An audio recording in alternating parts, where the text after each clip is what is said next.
kita panjatkan kehadirat Allah Subhanahu wa taala karena alhamdulillah pada kesempatan pada hari ini kita masih diberi kenikmatan, kesehatan, kemudian kesempatan sehingga kita semua dapat berkumpul pada pembelajaran kali ini dalam keadaan sehat walafiat. Tak lupa pula salawat serta salam senantiasa kita haturkan kepada junjungan kita, kepada Nabi Muhammad Sallallahu Alaihi Wasallam, karena berkat perjuangan beliau dan para sahabatnya sehingga kita dapat merasakan indahnya nuansa Islam pada sekarang ini. Nah, sebelumnya Ibu mau tanya kabar hari ini gimana? Alhamdulillah baik Ibu. Ibu rasa semua masih semangat ya? Ya Ibu, semangat. Oke. Sebelum kita memulai pembelajaran, ada kala baiknya kita harus siap mental dan fisik kita. Yes. Agar apa? Agar pembelajaran yang sebentar nanti akan berlangsung dapat kita pahami. Nah, yang di depan silakan maju memenuhi kursi yang di belakang silakan memenuhi kursi yang di depan. Ya Ibu. Sudah Ibu.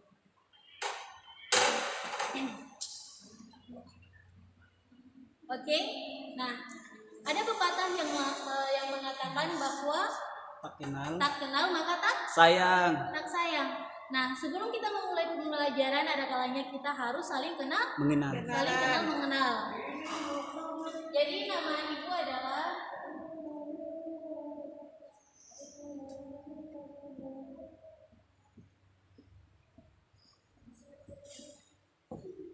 Ibu adalah Asma Rafidah Tanasi, biasa dipanggil Ida. Nah, Ibu asalnya dari Tulehu.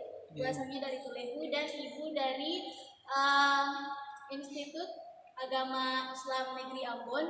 Dan untuk beberapa pertemuan kita ke depan, Ibu yang akan menemani kalian. Ya, karena berhubung adalah Ibu sedang mengikuti program PPKT untuk periode tahun ini. Nah, Ibu telah memperkenalkan diri Ibu. Sekarang Ibu akan memulai absensinya untuk Ibu bisa mengenal kalian. Ya Ibu. Siti Fatimah, hadir Ibu. Siti Fatimah asalnya dari mana? Dari Bukan Ibu. Laode Yusdi, Saya Bu. asalnya dari mana? Sama dari Bukan juga. Siana Subardi, Sakit Bu. Muzna Lausepa, Hadir Bu. asalnya dari mana? Dari Maluku Utara, Ternate. Rowis, Hadir Ibu. asalnya dari mana? Sama Butun Ibu. Haris, Hadir Bu. asalnya dari mana? Dari SPB.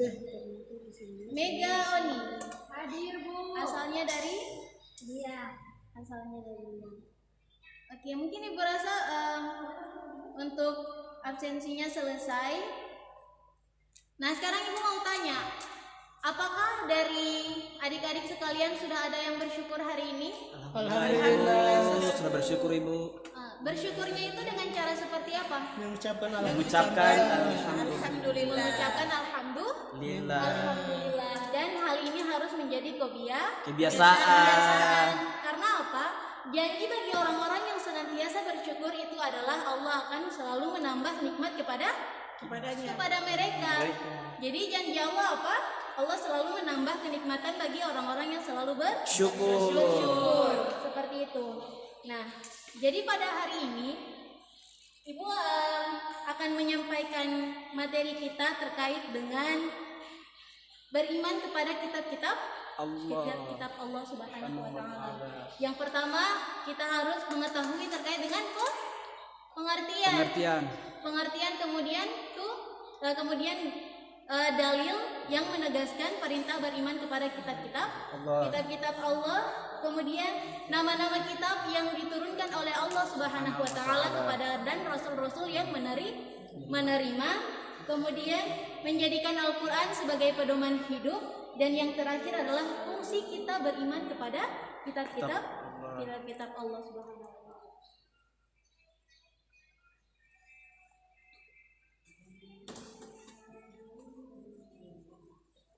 Nah, jadi itu adalah tujuan pembelajaran kita pada hari ini.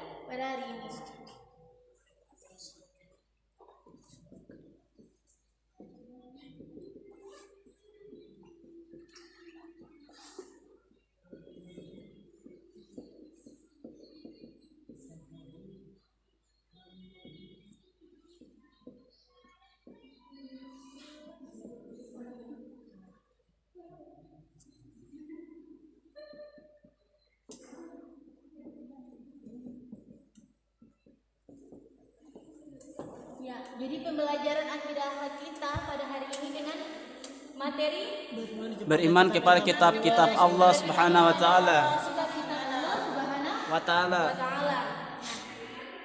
Kira-kira apa yang terlintas dalam pikiran kalian terkait dengan beriman kepada kitab-kitab Allah? Apa yang kalian pahami?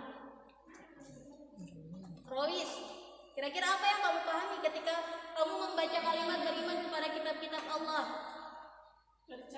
Percaya Percaya, dan yakin yakin adanya adanya.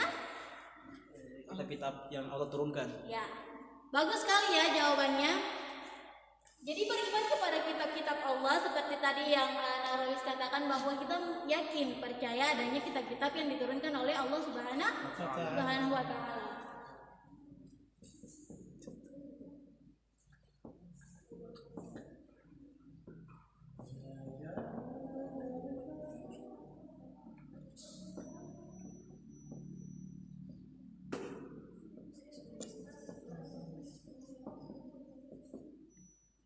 Nah, submateri kita yakni pengertian beriman kepada kitab-kitab Allah Subhanahu wa taala. Nah, sebelum kita masuk kepada pokok pembahasan yang lebih detailnya terkait dengan pemahaman kita beriman kepada kitab-kitab Allah, kita harus yang pertama kita ketahui adalah pengertian dari beriman.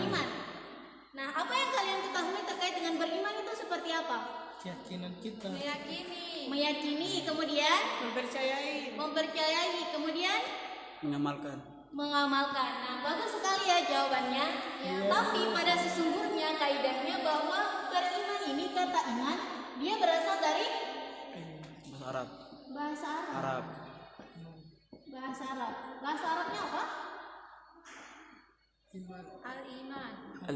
Al-iman.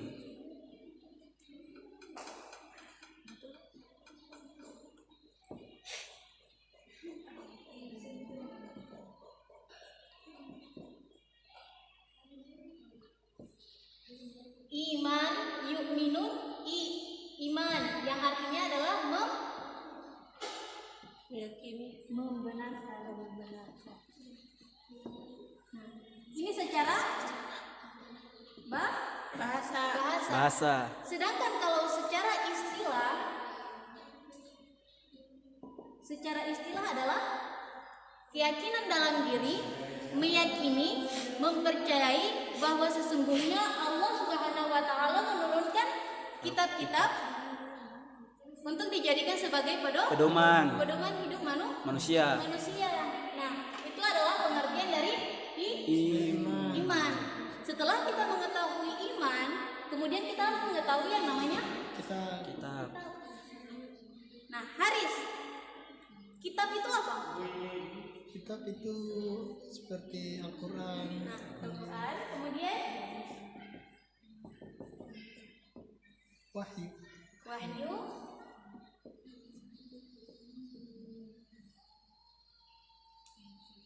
Jadi kitab itu adalah wahyu, ya, mohon perhatiannya.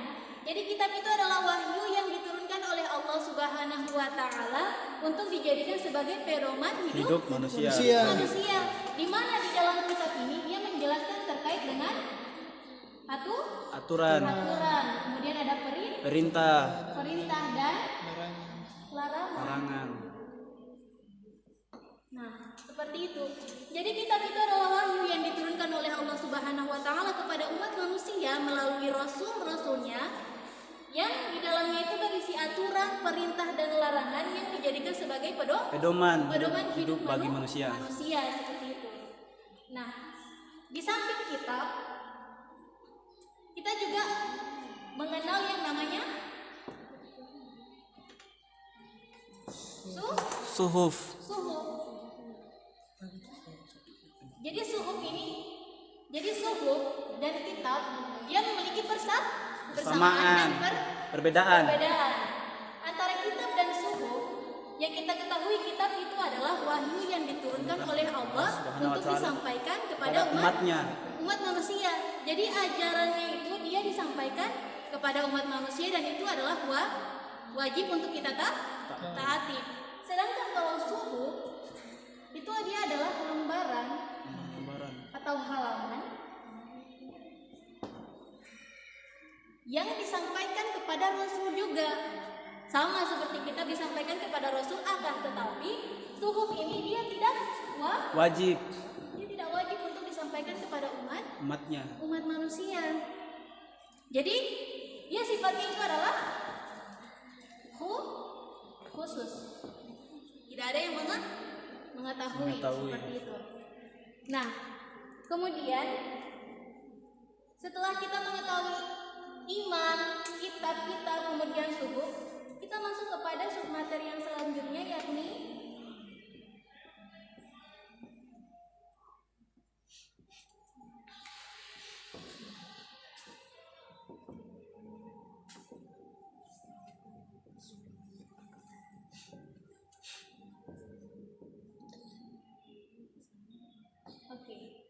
kita masuk kepada submateri dalil nakli. Dalil nakli yang menjelaskan terkait dengan perintah untuk beriman kepada kitab-kitab Allah Subhanahu wa Ta'ala. Nah, sebelum kita masuk ke dalilnya, Ibu mau tanya, dalil ini dia terbagi menjadi berapa? Ada yang tahu? 2. Ya. Yang pertama adalah dalil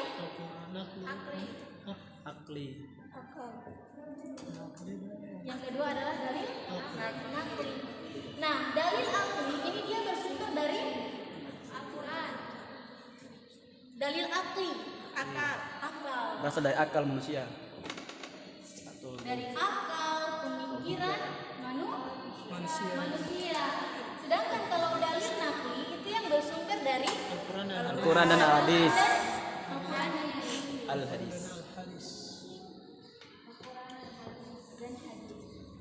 Nah, sudah kita ketahui bahwa dalil itu dia terbagi menjadi 2, dalil nakli dan dalil akli. Nah, dalil yang harus kita wajib untuk kita patuhi yakni dalil yang berasal dari Al-Quran dan Al-Hadis. Nah, dalil nakli beriman kepada kitab-kitab Allah Subhanahu wa Ta'ala sebagaimana yang telah tertera di dalam Al-Quran. Ada yang tahu di dalam surat apakah Allah Subhanahu wa Ta'ala menegaskan kepada kita untuk beriman kepada kitab-kitabnya? Di dalam Quran surat.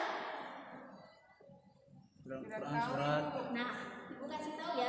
Di dalam Quran surah An-Nisa ayat 136. Nah, Ibu ingin persilahkan kepada Rois, tolong bacakan Quran surat An-Nisa ayat 136. Bismillah. A'udzu billahi minasyaitonir rajim. Bismillahirrahmanirrahim. Ya ayyuhalladzina amanu aminu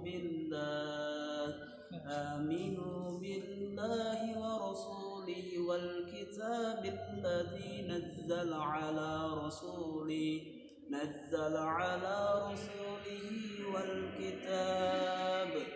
والكتاب الذي أنزل من القبل ومن يكفر بالله وملائكته وكتبه ورسله واليوم الآخر فقد ضل ضلالا بعيدا. صدق الله العظيم. Alhamdulillah. Artinya, wahai orang-orang yang beriman, tetaplah beriman kepada Allah dan Rasul-Rasulnya dan kepada kitab yang Allah turunkan kepada Rasulnya serta kitab yang Allah turunkan sebelumnya. Barang siapa yang kafir kepada Allah, malaikat-malaikatnya, kitab-kitabnya, Rasul-Rasulnya dan hari kemudian, maka sesungguhnya orang itu telah sesat sejauh-jauhnya. selesai. Nah, alhamdulillah. Jadi itu adalah dalil yang menegaskan terkait dengan beriman kepada kitab-kitab Allah Subhanahu wa Ta'ala yang tergambar di dalam Quran surat An-Nisa ayat 136. Jadi di dalam itu Allah Subhanahu wa Ta'ala menjelaskan kepada kita nih bahwa barang siapa yang mengingkari kehendak Allah maka dia sangat tersesat sejauh-jauhnya seperti itu. Nah, dari pembahasan yang dari materi 1 sampai 3 terkait dengan pengertian, kemudian suku, dan dalil. Ada pertanyaan? Paham Ibu? Ibu hapus ya. Ibu.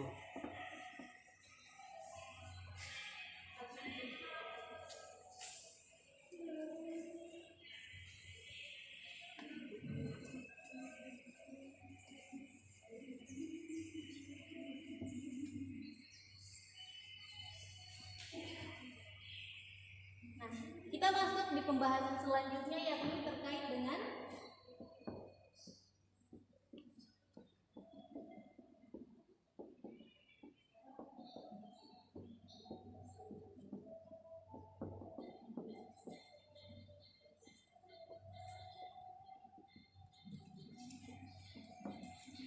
nama-nama kitab-kitab dan rasul-rasul yang menerimanya. Nah, apa yang kalian pahami kira-kira Allah Subhanahu wa taala itu mewajibkan kepada kita untuk meyakini kitab-kitab apa saja? Zabur. Al-Quran. Ya, yang pertama adalah Zabur. kemudian Taurat. Taurat, Injil, Injil.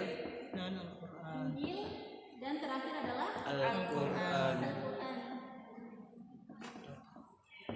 Nah, kitab Zabur ini dia diturunkan kepada Nabi Daud alaihissalam.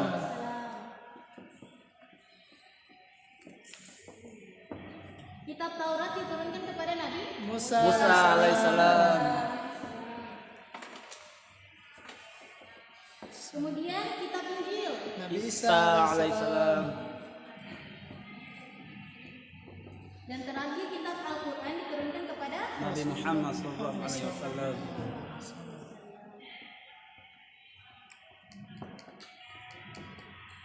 Nabi Muhammad Shallallahu Alaihi Wasallam. Jadi ini adalah nama-nama kitab dan rasul yang Menerima. menerimanya. Kitab Zabur diturunkan kepada Nabi, Daud. kitab Taurat diturunkan kepada Nabi, Musa. Injil diturunkan kepada Nabi, Isa dan Al-Quran diturunkan kepada Nabi Muhammad sallallahu alaihi wasallam. Nah, mohon perhatiannya ya.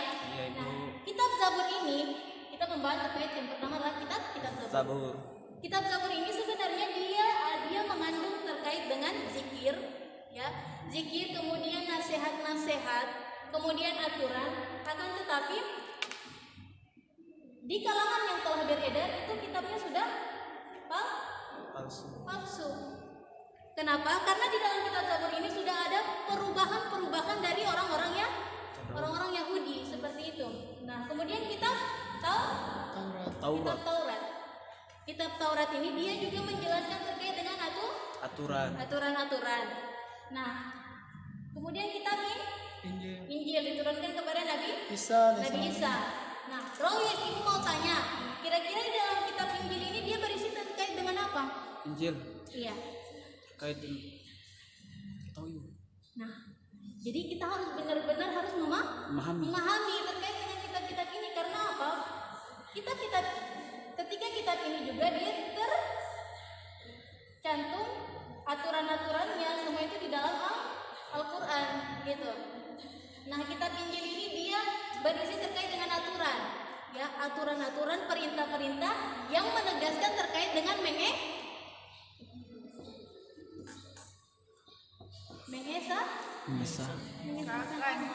mengesahkan Tuhan, ya, mengesahkan Tuhan gitu.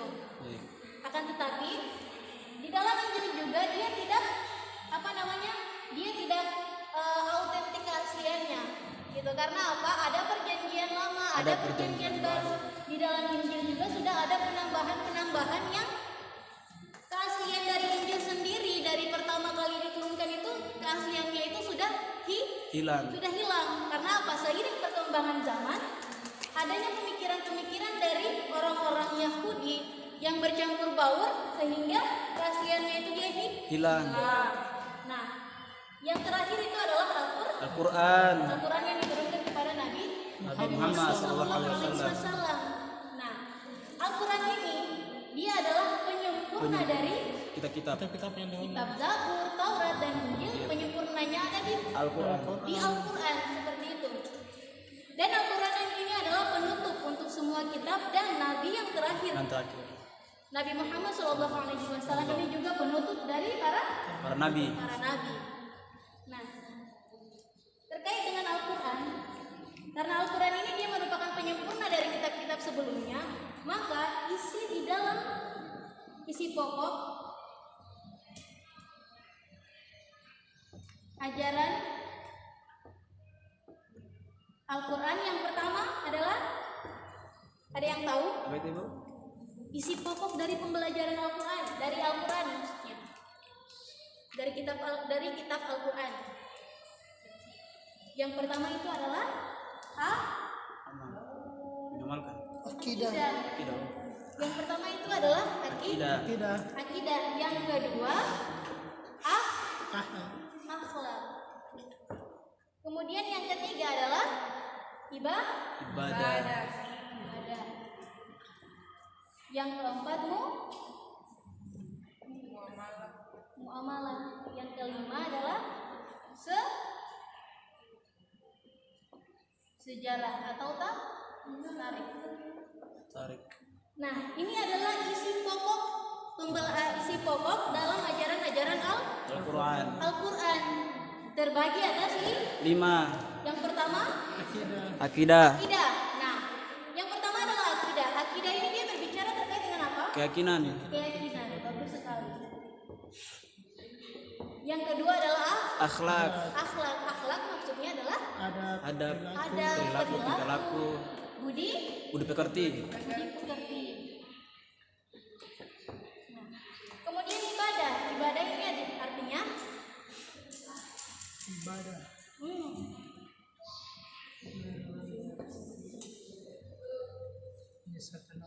menyembah,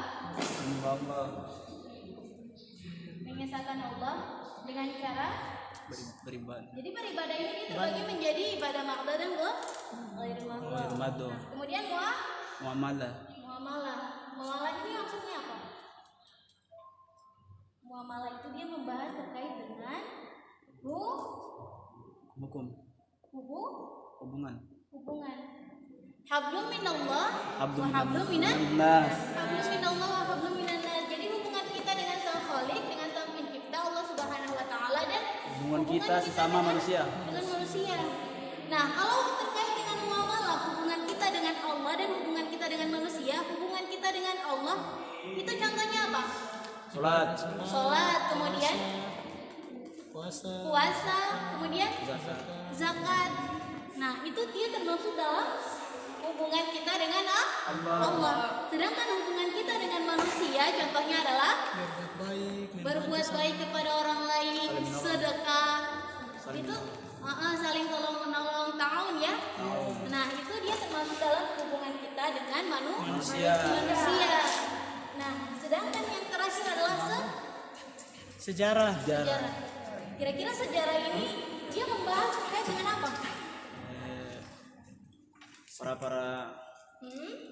para nabi.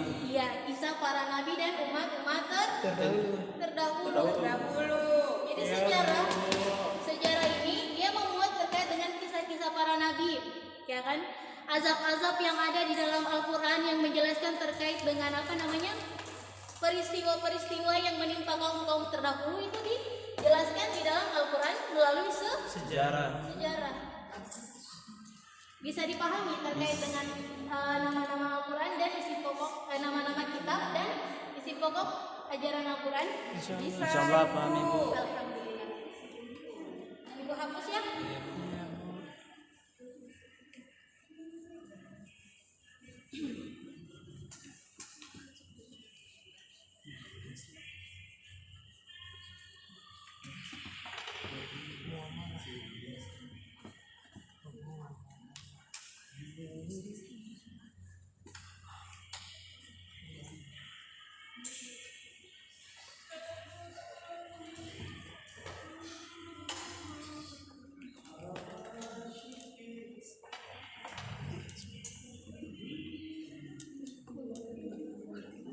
Ibu mengajar cepat atau lambat atau sangat cepat?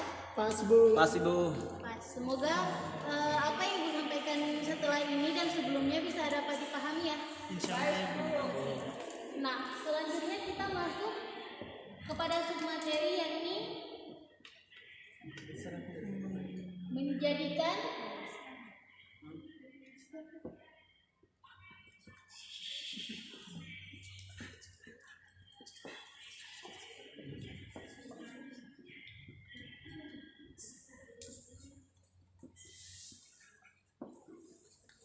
menjadikan kitab-kitab Allah Subhanahu wa taala sebagai pedoman hidup pedoman bagi manusia. Nah, Ibu mau tanya kepada Ina.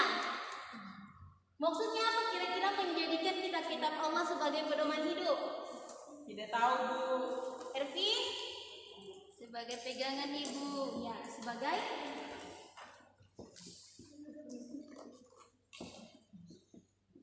pegangan. Kemudian apa lagi? Petunjuk. Petunjuk. Selain itu, Mengarah, ya, mengarah, sebagai apa? mengarah. Nah, jadi dia sebagai pegangan, dia sebagai petunjuk. Maksudnya adalah segala aturan, segala perintah dan larangan yang ada dalam kitab-kitab Allah Subhanahu wa taala itu kita jadikan sebagai pegangan kita, sebagai petunjuk kita. Karena apa? Aturan dan perintah dan serta larangan yang ada di dalam kitab-kitab Allah itu dia sebagai arah. Istilahnya tuh dia sebagai mata angin gitu. Jadi kalau misalnya di dalam Al-Quran dia memuat hal-hal yang wajib, hal-hal yang makruh, hal-hal yang haram, mubah dan lain sebagainya, itu dia sudah termasuk dalam aturan dan kita wajib untuk mengikutinya seperti itu. Nah, jadi menjadikan kitab-kitab Allah sebagai pedoman hidup itu artinya segala aturan dan larangan itu yang terdapat di dalam Al-Quran kita wajib dalam kitab-kitab Allah kita wajib untuk menaatinya.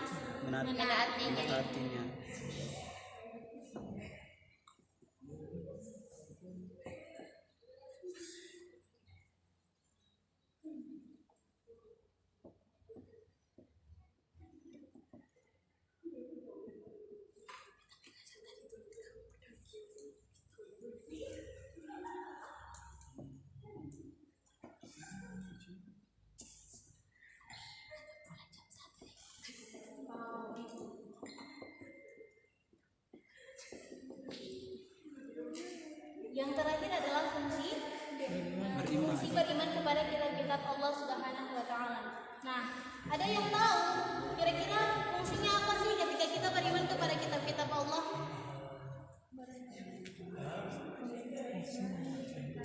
Ada yang tahu? Yang pertama itu adalah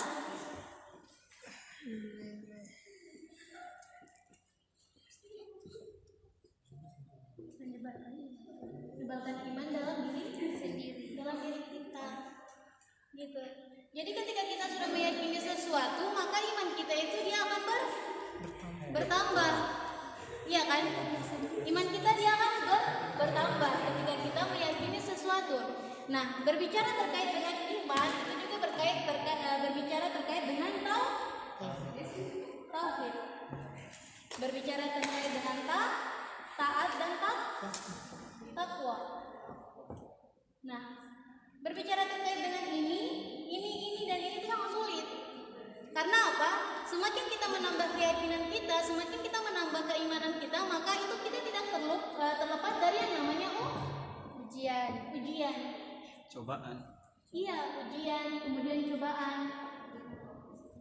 Ini adalah hal mutlak. Itu adalah hal paten gitu. Jadi ketika kita misalnya nih Haris pada hari ini sholat 2 waktu, besoknya 3 waktu, kedepannya lagi sampai 5 waktu. Akan tetapi ketika Allah merasa bahwa dia telah menambah keyakinan dalam diri dia dengan cara beribadah kepada Allah, maka di situ Allah memberikan ujian. Allah memberikan ujian. Kata Allah di dalam Al-Quran itu seperti apa? Tidak dikatakan seseorang beriman kecuali dia mendapatkan ujian. Kata Allah saja sudah seperti itu gitu. Jadi itu adalah janji Allah dalam Al-Quran. Ketika Allah berbicara bahwa Haris hari ini kamu sholat, tetapi besok pasti kamu akan luput dari ibadah. Nah, itu adalah kehendak Allah gitu. Jadi makanya ketika kita meyakini sesuatu, hal pertama dalam fungsi dalam diri kita yakni iman kita akan bertambah. Nah, kemudian yang kedua adalah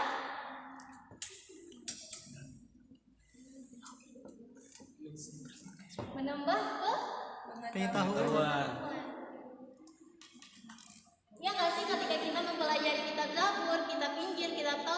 Al-Quran, otomatis pengetahuan kita itu akan Bertambah. bertambah.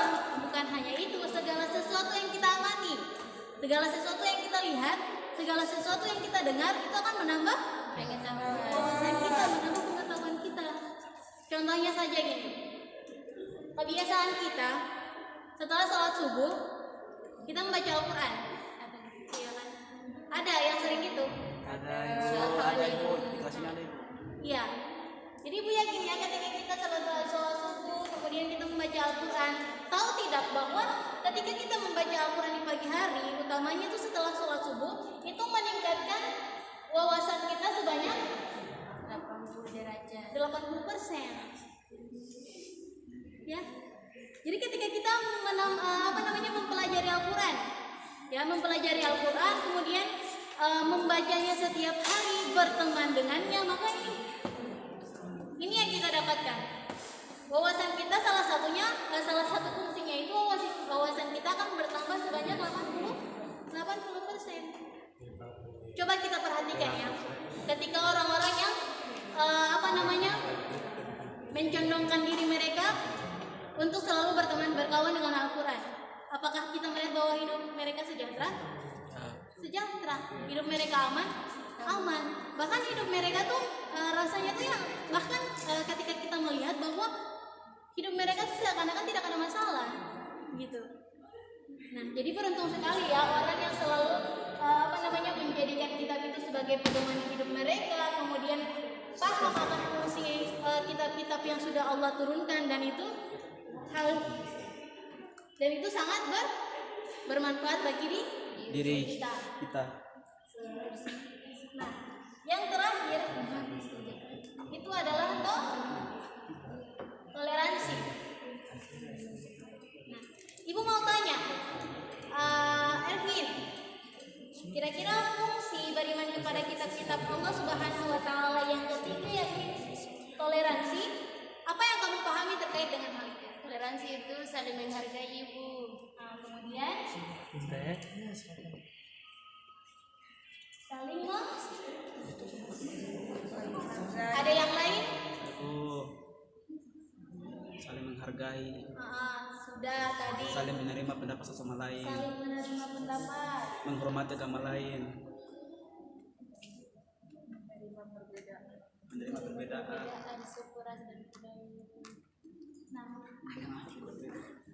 itu sangat banyak ya terkait dengan toleransi. Toleransi ini mengajarkan bagaimana cara kita untuk menghargai, kemudian cara kita untuk menghormati, menghargai perbedaan dan lain sebagainya. Nah, ketika kita mengetahui bahwa fungsi beriman kepada kitab Allah Subhanahu wa Ta'ala yang salah satunya adalah toleransi, artinya bahwa kita hidup di Indonesia ini bukan hanya Satu agama, bukan hanya satu ras, bukan budaya, hanya satu suku, atau satu budaya. dan bukan hanya kita hidup dalam satu pemikiran dengan orang lain. Akan tetapi kita hidup dalam nuansa yang Beragam. berbeda-beda, beraneka macam. Nah, itu yang disebut dengan Toleransi. Gitu. Agama kan di Indonesia bukan cuma satu, Banyak. di dunia bukan cuma Satu. tapi ada macam-macam, ada Kristen, Hindu, Buddha, ya kan, Konghucu dan lain sebagainya. Nah, kita diperintahkan ketika kita beriman kepada kitab-kitab Allah, maka kita harus menghargai sesama orang lain. Perbedaan misalnya perbedaan kulit, kemudian perbedaan pemikiran, perbedaan pendapat, perbedaan agama, suku, ras, budaya, etnis dan lain sebagainya, itu harus kita hargai. Itu yang dinamakan dengan sikap toleransi. Nah, terkait dengan dua materi terakhir ini ada pertanyaan? Makasih, Bu. Ibu persilahkan. Tidak ada, Ibu. Oke. Jadi materi kita terkait dengan beriman kepada kitab Allah telah selesai ya. Nah, jadi kesimpulannya gini. Beriman kepada kitab-kitab Allah itu merupakan rukun iman yang keberapa? Ketiga, Ibu. Ketiga. Yang pertama, itulah yang perlu kita yakini dan perlu kita pelajari. Jangan sampai kita salah mengurutkan. Nah, gitu. Dan kemudian, Rois, Ya, Bu. apa yang kamu pahami terkait dengan materi kita pada hari ini? Oke, yang saya dapat pahami Ibu materi kita pada pagi hari ini yang pertama bahwa Al-Quran adalah kita yakin dan percaya Al-Quran adalah segala sesuatu yang diutus oleh Allah SWT kepada Rasul kita yaitu Nabi Muhammad SAW dan apa disampaikan melalui malaikat dan terus secara mutawatir dan bacaan merupakan ibadah. Betul sekali. Ada yang lain yang bisa menyimpulkan materi kita pada hari ini? Fatimah, apa yang kamu pahami dari materi kita pada hari ini? Jadi beriman kepada kitab-kitab Allah itu wajib dan nilainya itu kan ibadah. Jadi kalau kita sudah mengimani kitab-kitab Allah, sudah tentu kita mendapatkan pegangan yang kuat untuk beribadah dan kegiatan yang lainnya. Kemudian beriman kepada Allah juga banyak hikmahnya dan fungsinya, salah satunya itu menebarkan iman, menambah pengetahuan, kemudian menimbulkan sikap toleransi satu sama lain. Ya, betul sekali. Jadi iman kepada kitab-kitab Allah termasuk rukun iman yang ketiga. Meyakini beriman kepada kitab Allah artinya meyakini bahwa Allah itu telah menurunkan kitab-kitabnya untuk kita taati. Nah, dan yang terakhir adalah fungsi kita beriman kepada kitab-kitab Allah juga adalah untuk dijadikan sebagai pedoman hidup manusia. Nah, jadi itulah kesimpulan kita pada hari ini ya terkait dengan materi kita, dapat bermanfaat bagi kita semua dan dapat kita terapkan dalam kehidupan sehari-hari kita masing-masing. Karena itu juga merupakan salah satu ibadah. Ya, jadi amalan itu bukan ketika lebih baik satu amalan yang kita kerjakan seterusnya dibandingkan dengan berbagai amalan yang kita kerjakan setengah. Paham? Amin. Paham. Yang terakhir mungkin ada pertanyaan atau tambahan terkait materi kita? Oke, tidak ada ya. Langsung saja Ibu tutup pertemuan kita pada pembelajaran kali ini. Ibu minta maaf ketika ada salah sikap dan perbuatan yang mungkin menyinggung perasaan kalian semua. Ibu minta maaf, kesalahan itu datangnya dari Ibu sendiri dan kebenaran itu datangnya dari Allah Subhanahu wa taala. Selanjutnya Ibu persilakan kepada ketua kelas untuk memimpin doa.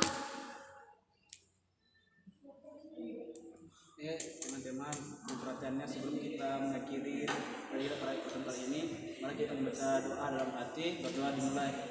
Bismillahirrahmanirrahim.